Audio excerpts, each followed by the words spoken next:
안녕하세요. 백상 목사입니다. 오늘은 5월 25일 목요일 아침입니다. 오늘도 신실한 마음으로 하나님의 말씀과 함께 하루를 출발하는 여러분 모두에게 크신 하나님의 복 되시는 총회 함께 하시기를 바랍니다.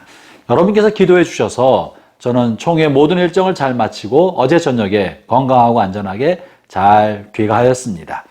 어제까지는 이제 생명의 삶 말씀을 따라서 사무엘하 말씀으로 말씀을 나누었고, 오늘 다시 이제 매일 성경 큐티 본문으로 돌아옵니다.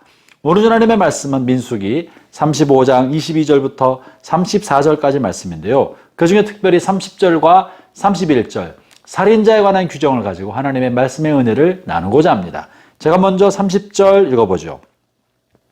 사람을 죽인 모든 자, 곧 살인한 자는 증인들의 말을 따라 죽일 것이나 한 사람의 증거만 따라서 죽이지 말 것이요.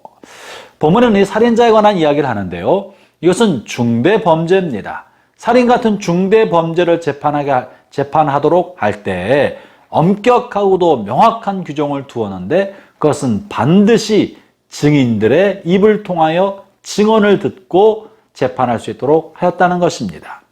다시 말하면 중대 범죄를 혐의만 가지고 의심스러운 정황만 가지고 재판하지 못하게 한 것입니다.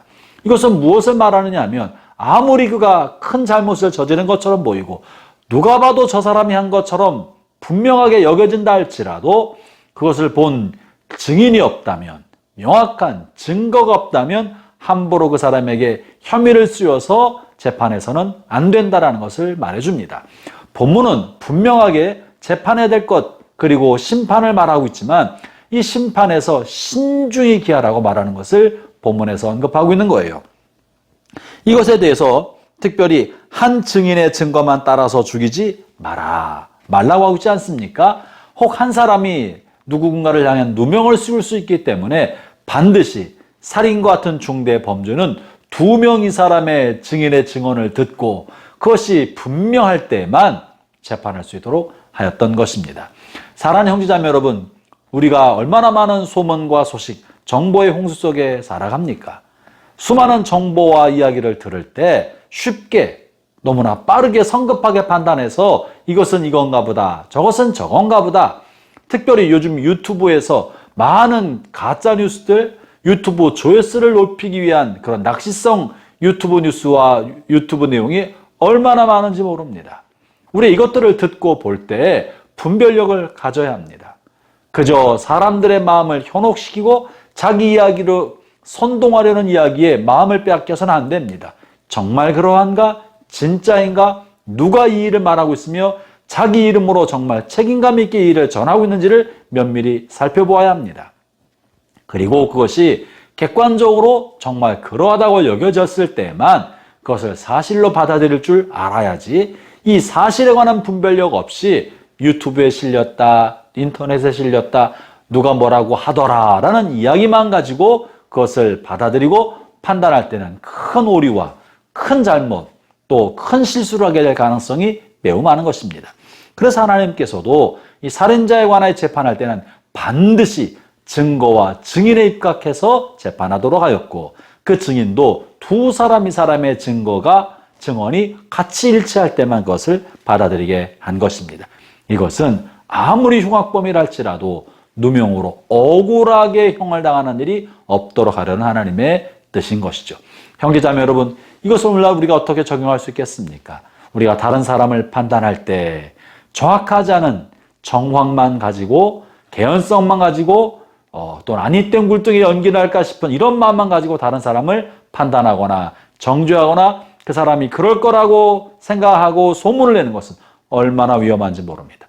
이런 소문이야말로, 이렇게 험담하는 것이야말로 인격 살인이고, 이것에 대해서 하나님께서는 훗날 책임을 물으실 것입니다. 이것에 대하여 다른 사람에 관하여 정죄하고 판단할 때 신중해라 하는 것이 첫 번째인 것입니다.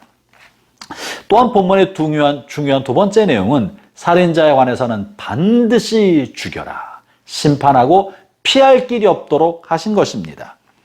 31절이 그것인데요. 고의로 살인한 죄를 범한 살인자는 생명의 속전을 받지 말고 반드시 죽일 것이며, 사람을 살인한 사람이 그 피해본 가족에게 돈으로 피해를 보상하면서 피할 수 있는 살인죄를 피해보려고 하는 것 금지한 것입니다. 살인죄를 저지르고 속죄 제사를 드려서 자신의 죄를 용서받으려고 하는 것 못하게 한 것입니다. 다른 것은 다 용서받을 수 있지만 사람을 죽인 살인죄는 돈으로도 제사로도 무엇으로도 피하지 못하게 엄격하게 금하신 거예요. 그리고 살인 생명은 생명으로만, 사람을 죽인 그 사람의 생명으로만 죗값을 지불할 수 있게 한 것입니다.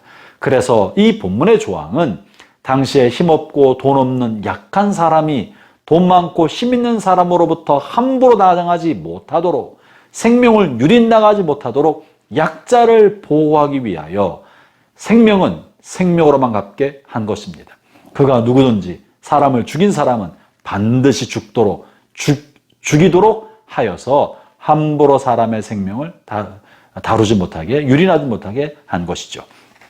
형제자매 여러분, 이렇게 생명은 그 어떤 것으로도 바꿀 수 없을 만큼 생명은 최고의 가치를 두신 것입니다. 오늘날 우리가 세상을 살아갈 때 사람의 생명을 최고의 가치로 여겨야 합니다. 사람 속에는 하나님의 형상이 있기 때문에 우리는 한 사람 한 사람을 이 땅에 그 무엇과도 바꿀 수 없는 최고의 가치로 여겨야 합니다. 사람을 귀히 여기고 사람의 생명을 귀히 여기는 것, 이것이 성경이 가르쳐주고 있는 본문의 내용인 것이죠. 아울러 오늘 하루 살아가는 동안에 우리가 또한 다른 사람을 존중히 여기고 말을 조심해서 함부로 판단하지 않도록 해야 할 것입니다. 그것을 그렇게 주신 말씀과 함께 살아가는 복된 하루가 되시기를 주의 이름으로 축원합니다. 기도하겠습니다. 하나님 아버지 감사합니다. 주께서 우리에게 생명을 주시고 또한 생명을 소중히 여기도록 하시니 감사합니다. 우리 육신의 생명뿐 아니라 인격과 또 다른 사람의 사회적 생명도 귀히 여겨서 함부로 소문을 내거나 험담하거나 다른 사람에 관한 섣부른 판단으로 다른 사람에게 고통을 주는 일이 없도록 입술에 파수꾼을 세우고 신중하게 삶을 살아갈 수 있게 주옵소서. 예수님 이름으로 기도합니다. 아멘.